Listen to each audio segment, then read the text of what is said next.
नमस्कार दोस्तों, आपने सुना होगा, पढ़ा होगा और शायद देखा भी होगा कि भारत के एजुकेशन सिस्टम की वजह से बहुत से ऐसे लोग हैं जो इससे लड़े लेकिन जीत नहीं पाए। एक ऐसा ही शख्स था जो बचपन से ही देख नहीं सकता था। जैसे जैसे वो बड़ा हो रहा था, स्टूडेंट्स उसका मजाक उड़ाते थे, कोई उसका दोस्त नहीं बनना चाहता था। अंधा होने के कारण उसे खेलने भी नहीं दिया जाता। इतना ही नहीं, क्लास की आखिरी बेंच पर उसे बिठाया जाता था। मतलब कुल मिलाकर कह सकते हैं कि समाज के हर तबके, हर वर्ग के द्वारा उसे ठुकराया जा रहा था। हमारा समाज गंदे लोगों से इतना भरा हुआ है कि जब ये शख्स पैदा हुआ था तब रिश्तेदारों ने, पड़ोसियों ने उसके मम्मी पापा से उसे मार देने को कहा था।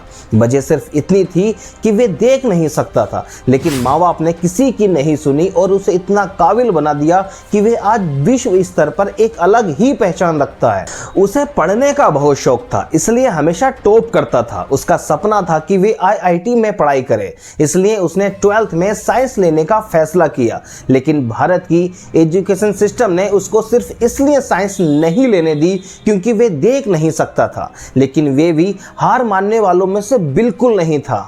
उसने एजुकेशन सिस्टम के खिलाफ ही केस ठोक दिया और 6 महीने लड़ाई लड़ने के बाद आखिरकार उसे 12th में साइंस मिल ही गई और अपनी मेहनत के दम पर उसने 98% से टॉप किया। अब वो IIT के सपने को पूरा करने के करीब था, लेकिन उसका ये रास्ता भी आसान नहीं था। उसे 1-2 बार नहीं बल्कि 10-10 बार IIT कोचिंग सेंटरों से सिर्फ इसलिए रिजेक्ट कर दिया गया क्योंकि वे देख नहीं सकता था।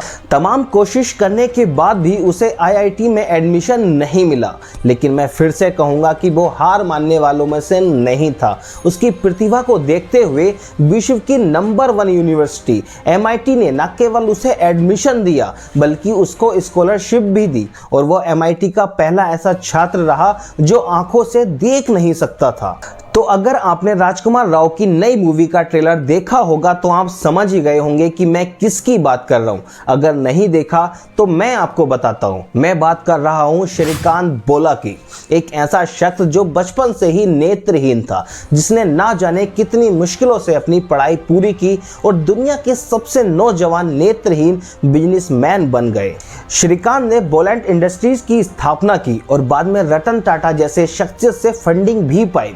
इस कंपनी के जरिए श्रीकांत ने सैकड़ों विकलांग लोगों को रोजगार दिया। डॉक्टर APJ अब्दुल कलाम तक ने श्रीकांत को फंडिंग की थी। तो दोस्तों, ये इन्फॉर्मेशन आपको कैसी लगी प्लीज कमेंट सेक्शन में जरूर बताइएगा। नमस्कार।